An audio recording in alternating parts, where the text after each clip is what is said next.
Boa tarde, eu sou o professor Esteban, também respondo pelo nome de Flora Polanco, meu nome artístico, como eu digo, não tem como negar, entre outras coisas, minha idade não é somente essa, mas minha herança artística, sou de uma família artista, né?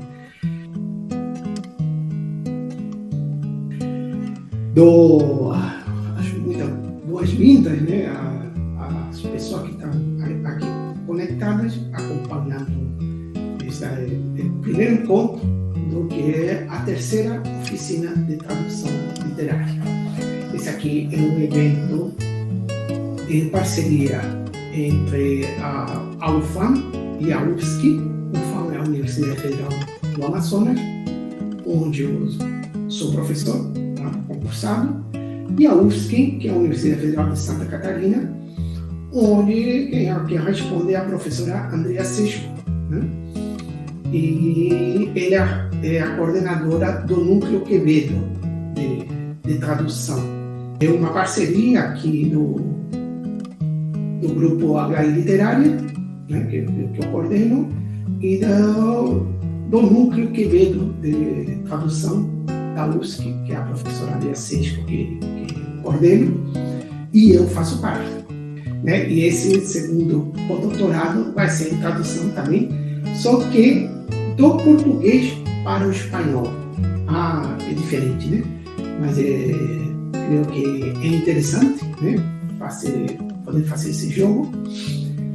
E essa oficina está atendendo a essa proposta, né? Então, nesse meu português aqui, vou traduzir crônicas, mais especificamente, de um autor amazonense, né, que eu trabalho, já conheço, né, e trabalho há alguns anos, né, José Aldemir de Oliveira, né.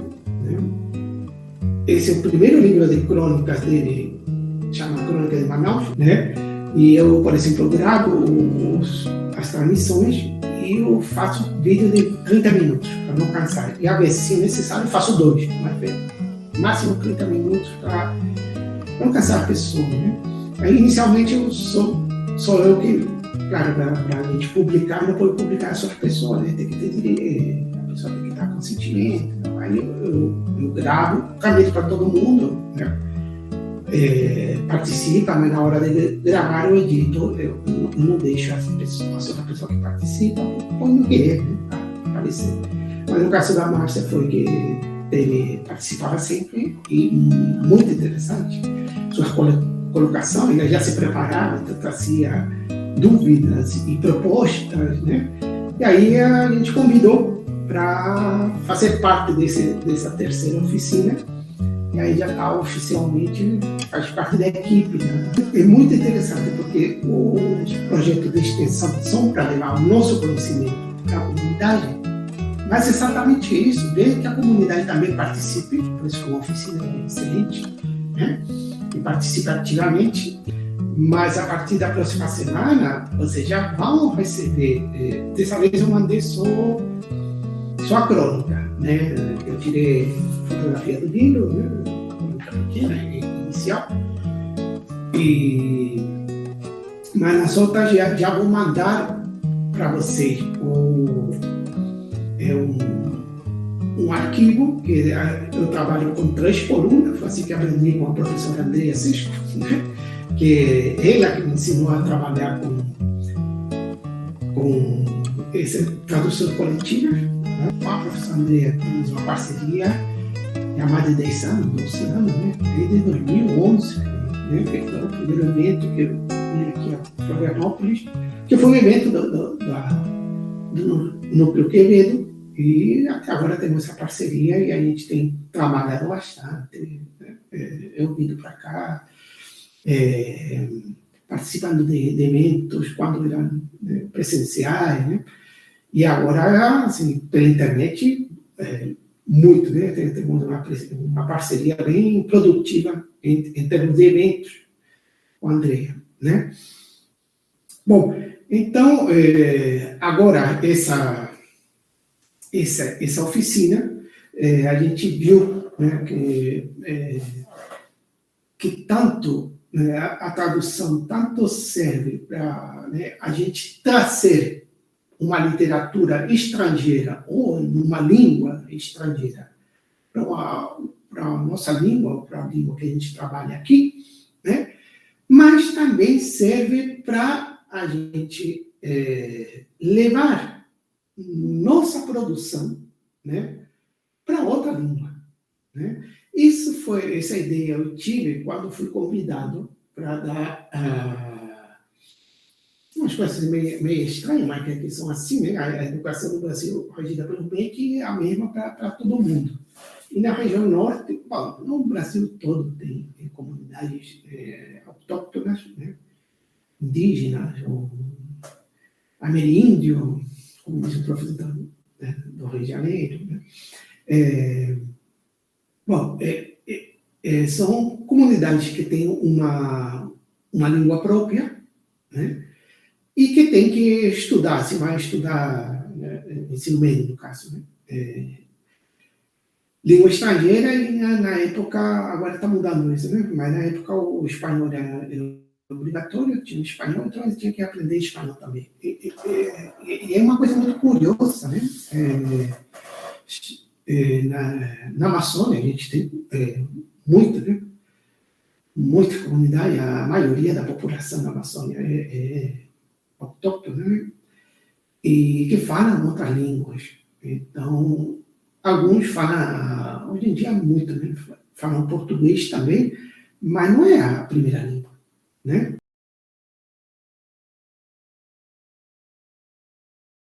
Temos autorização dos herdeiros de José Ademir para a gente trabalhar essa obra. Senão não poderia, né? Porque tem os direitos autorais, né? A ideia, bom, para o ano que vem, ou talvez 2025, né? Vamos ver. É traduzir o livro todo, é aqui uma oficina, né? Vamos ir colocando as coisas, nada. Eles são propostas de tradução. Mas eu, no meu pós-doutorado, vou fazer a tradução, né? E a ideia é a gente depois publicar o livro em versão bilíngue, né? Seria em português e em espanhol, né? Essa é a proposta para levar também a literatura amazonense para outras fronteiras. Então, voltando a isso que estava falando, né, que na Amazônia, né, são muitos, a gente tem muitos povos indígenas, né, que falam outras línguas, né, e especificamente, aliás, não foi nem na Amazônia, né, eu fui convidado para acompanhar, né, um trabalho que estava sendo feito a partir da UFPA, que é a Universidade Federal do Pará, né, estava fazendo com uma etnia que era do Pará e migrou para Maranhão, né? Era do lado do Rio, aí foram para o outro lado do Rio. E aí foi muito interessante, fui lá conhecer, né? E a proposta era ensinar o espanhol. Infelizmente, por causa da distância, não pude levar em frente isso, mas fizemos todo o levantamento, a proposta, fomos lá conversar, conhecemos, isso aí aprendemos muito com isso. Mas a proposta era ensinar espanhol não para aprender a cultura, como disse, né? A língua sim, aprender a língua, mas a cultura, costume dos outros, né? Até porque dificilmente esses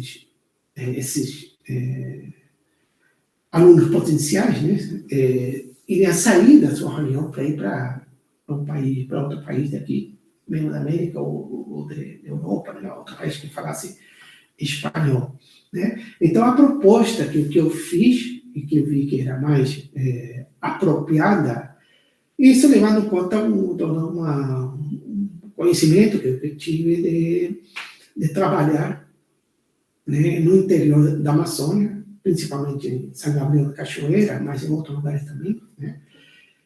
Em que, claro, aí eu ensinava espanhol para eles. Eu eu ficava meio estranho, porque o que estão ensinando? Para que serve isso? Né? Porque para você, alguém que está na fronteira, na verdade não precisa, São Gabriel da Cachoeira é fronteira, né? Com países hispânicos, aí eles aprendem, né? Em outros lugares também, fronteira com o Peru, fronteira no sul, fronteira com a Argentina, no Acre e Rondônia, fronteira com a Bolívia, eu tive também por lá, né? Aí a pessoa aprende o espanhol, fala espanhol e fala português, né? Aprende, você fala duas línguas. Tanto aqui no Brasil, como, por exemplo, no norte da Argentina, né? Que aprendiam português por conta das novelas. Adoravam assistir novelas brasileiras, e aí era português, e aí aprendiam português. Né? A pessoa que está assim, na fronteira, que precisa comunicar, acaba aprendendo assim como a gente aprende a falar aqui no Brasil português, onde a gente está aprendendo a chamada língua materna, a gente aprende no convívio com a família. Né? É claro que depois você tem que aprender a ir para uma universidade, né? Na própria escola, ele aprende as normas, um pouco de gramática, né? Bom, então eu tinha esse contato, eu via que não era muito produtivo, não fazia muito sentido ensinar o espanhol como se fosse para alunos que sim têm alguma possibilidade de sair daqui do país para ir fazer, a gente tem convênios, né, na UFAM, né, bom, o Brasil todo tem, com a Argentina, com o México, com Colômbia, Espanha, né, e aí tem alunos que vão fazer um semestre, um ano fora, né, então aí precisa conhecer não só a língua, como também os costumes do lugar, que são diferentes. No caso, né, dessa população que vive ali nesse lugar, não fazia muito sentido isso. E aí, mas tive a ideia de que sim faz sentido de mostrar, porque sim, há turistas que chegam, por exemplo, São Gabriel da Cachoeira, que é um lugar assim, famoso, né? E no Brasil todo vai gente para lá, e do estrangeiro também, né? Uma referência, né? É um lugar que tem mais de 20 etnias diferentes, 16 línguas, né? Diferentes. É um município bem interessante, né? E bem particular, diferente da maioria, do prefeito ser alguém de lá, né? A maioria da pessoa de lá. Né? Então, eu lembro que uma vez eu estava lá numa aula de espanhol em São Gabriel da Cachoeira. E aí, sobre a caça, o vocabulário era da caça, né? Então, a caça tem primeiro, segundo andar, tem chaminé na Amazônia. Papai Noel, pelo menos, deixa um presente, né? Mas a chaminé, qual é a utilidade da chaminé?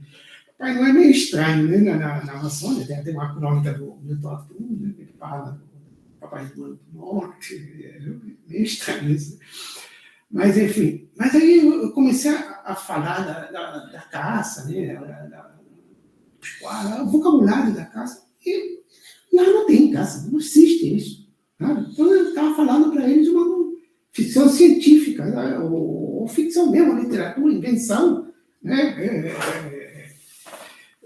Então eu estava falando uma coisa que para mim existia, mas para eles não fazia o menor sentido. Né? É como Freud falando do inconsciente. Né? Para ele o inconsciente existe. Muitas pessoas também existem, mas para outras, não, nunca viu. Né? E nunca vai ver. Né? Mas é a ficção. Né? E aí eu percebi que temos que ver o que vamos ensinar para cada um. Né? E isso é interessante também, que a escola, né? O MEC dá essa possibilidade da gente trabalhar também coisas específicas em cada lugar. né? Então, com essa experiência, eu vi que também, em termos de literatura, a gente também tem uma literatura que pode ser levada para fora, para outras fronteiras. Então, é interessante, sim, traduzir do espanhol para o português, né, que é o que a gente mais faz, mas também vamos fazer a mão dupla, né, que isso se fala em teoria da tradução, a gente fala da mão dupla, né, porque não é uma estrada que leva de um lugar para outro, né, porque não, a tradução é você levar de uma língua para outra língua. Então, usar a metáfora da estrada, você leva de um lugar para outro, você leva de uma língua para outra língua. Mas tem que ser uma mão dupla, né? Senão é um imperialismo, né? É um imperialismo em que só há uma mão e só se utiliza a língua para dominar, né? E para excluir, né? E não essa mão dupla para dialogar, né? Porque você vê que, por exemplo, na história do Brasil, chegaram os europeus, principalmente os portugueses, chegam aqui no Brasil com o português, mas eles não ensinavam português, né? Aí inventa a língua geral, que é para unir todo mundo, para se entender, né? A língua para isso, para se comunicar e entender, mas ele não tinha intenção de ensinar português, que as pessoas aqui aprendessem português, nem o latim, nem que aprendessem nada, né? O Portugal não criou nenhuma universidade aqui no Brasil, em séculos que ficou aqui. Diferente da Espanha, né? Em que mal chegou e já criou no México, no que hoje a gente chama de México, né? Na cidade de México, né? Criou a universidade que está até agora, né? A Universidade do México. E em Lima, no Peru, também, agora fugiu o nome, mas uma universidade tradicional que também são as duas primeiras universidades aqui na América, isso em 1500 e pouco. Tem dezenas de universidades abertas, né, que funcionavam aqui em América entre os séculos XVI e XVIII, né? Nesse nome já vem as supostas independências, né? E aí viram as universidades, algumas viraram universidades nacionais, né? Outras também desaparecem, né? E, bom, foram criadas antes. Aqui no Brasil, os portugueses não tinham a menor intenção de que a gente aprendesse nada aqui, né? Eu falo gente porque eu estou há tanto tempo aqui que eu já me considero daqui, né? Mas eu nasci no Chile, né? Falo que foi um erro, né, de entrega, né? Naquela época não tinha Mercado Livre, não tinha essas entregas rápidas. Era a cegonha minha, a cegonha, em vez de me deixar aqui no Brasil, me deixou no Chile. Se perder por lá. Mas, enfim, tem que ser, o conhecimento tem que ser uma coisa, para ser para todos, tem que ser mão dupla. E a tradução, a gente acredita que seria assim também, né? Mão dupla. Então, temos tanto que traduzir de outras línguas para o português, para a gente poder ter acesso, né? O espanhol, sim, é parecido, mas parecido é parecido, não é a mesma coisa, né? E a literatura tem umas particularidades bem particulares, bem particulares, para ser redundante. Bom, a vezes nem todo mundo conhece, e é interessante fazer isso. Não conhece, mas porque o século de ouro que eu trabalho, né? Há um vocabulário específico que não é o atual, né? Então, aí tem a sua particularidade, até a própria gramática, a primeira gramática de Negrica em espanhol era mais parecida com o latim do que com uma gramática atual, né? E o vocabulário também foi mudando, né? Mas também, se uma obra atual, contemporânea, tem uma relação e pode ser mais facilmente compreensível, mas se já no século passado já tem alguma particularidade. Se for século XIX, tem mais ainda, né? professor André Sesco traduziu agora uma obra de Perigal II, né? Século XIX, né? E tem outra pessoa trabalhando também no século XIX. Já tem... Para a gente isso foi tranquilo, né? Para a gente que trabalha no século de ouro, 1600, 1850, tranquilo, né? Mas para quem não sabe, não, né? Então, as traduções são necessárias. Quer dizer, dos clássicos em grego, né? E aí precisa traduzir e retraduzir. E como tem isso aqui no Brasil, pelo menos, assim, tem uma literatura poética de Aristóteles, que é muito traduzido, e isso aí é muito bem-vindo, né? Mas por filósofos, né? Estudantes de filosofia, do que estudantes de letras. Mas a gente tem que conhecer a língua, né? No caso do grego, né? E não só a língua, também como os costumes, o que era, muita coisa que era educação, né? Porque os gregos não tinham escola, né? Não se preocupavam com a escola. Se quer aprender a ler e escrever, a pessoa paga um professor, né? Um pedagogo, né? Mas se tinha, eles aprendiam e achavam sumamente relevante que todo mundo conhecesse uma tradição que era literária. Então, todo mundo conhecia Ilíada, né? E aí, no auge quando surge o teatro, né, que surge lá, o teatro, mais especificamente as tragédias gregas, né?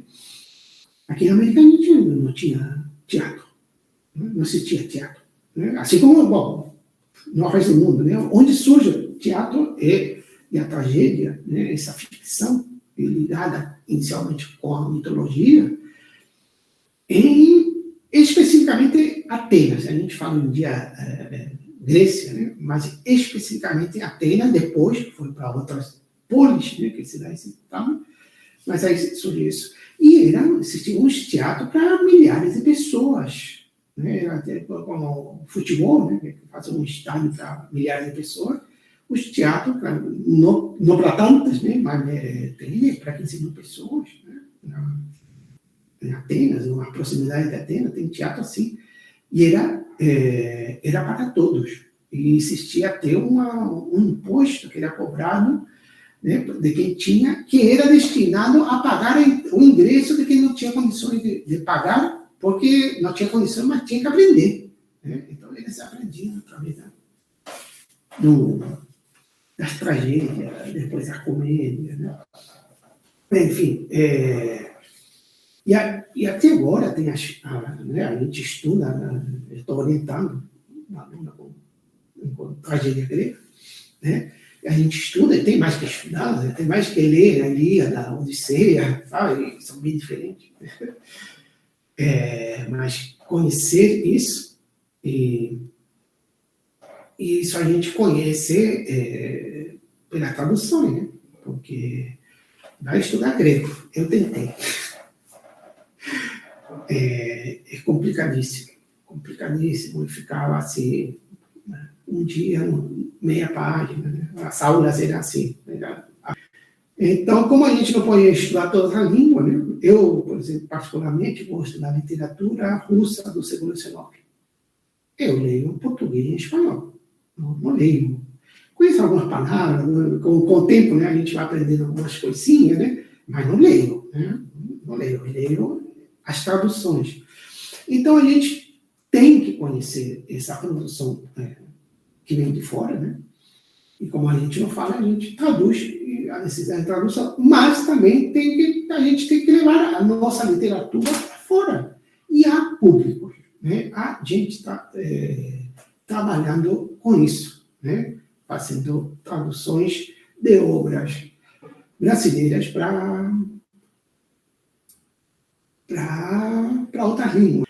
A proposta aqui é essa, mostrar, né, como exemplo, eu, como sou da UFAM, né, eu trabalho com literatura, interesse, né, a literatura amazonense, e como eu já trabalhava com crônica, foi mais fácil trabalhar, não só Com o José Ademir, eu trabalho mais, né? E porque tinha um diálogo na época que ele estava vivo, né? A gente conversava, eu chamei para participar de aulas, né?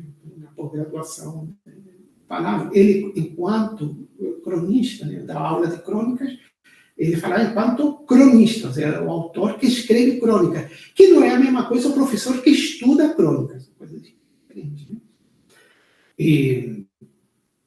Então, tinha um diálogo, assim como tem tido diálogo com outros cronistas também amazonenses, né?